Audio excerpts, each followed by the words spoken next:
ओडिशा अस्मिता कथा कहूथबा बीजेपी नेतांक विकृत मानसिकता गोटे पटे ओडिया एवं ओडिशा अस्मितार सुरक्षा कथा कहउछंती हेले स्वतंत्र ओडिशा प्रदेश गठन रे सामिल हेबा कुशलवासी सबुठारो बड़ ऐतिहासिक भूल बोली कहिसंती बीजेपी वरिष्ठ विधायक जय नारायण मिश्र।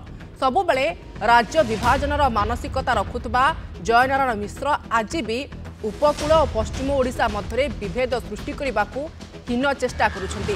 सरकारी कार्यक्रम सुभद्रार द्वितीय किस्ती बंटन समारोह में एभली विवादीय बयान देइछंती जय नारायण। सीधासलख भावे से निज दलर सरकार को भी समालोचना करिछंती।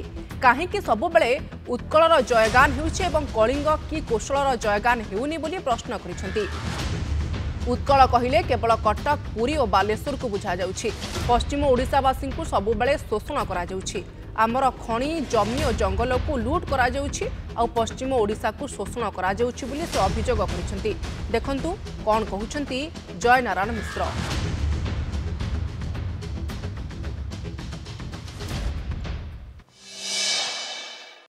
जानी रखिबार कथा आमर सम्बलपुर अंचल लोक मानकु जे उत्कल कहले कटक पुरी बालेश्वर उत्कल कौशल कलिंग मिसिकरी ओडिशा प्रदेश गठन होछि। केवल उत्कलर जयगान गायब आ कौशलर कलिंगर कौन पर जयगान हम ना गोटे मानसिकता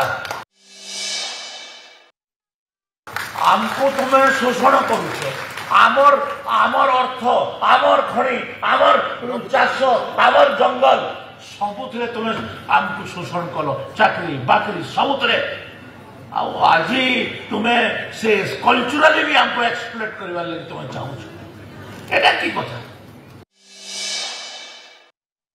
आमे ओडिशा प्रदेश रे मिसिथिलु ओडिशा प्रदेश रे मिसिबा पई आंदोलन रे भी शामिल होतिलु किंतु ओडिशा रे मिसिगिरी हमर सबुठु बड़ भूल हला आमे ओडिशा प्रदेश रे मिसिलु हमर गुटे ऐतिहासिक भूल आ ऐतिहासिक भूल को आमे बारंबार कहूछु।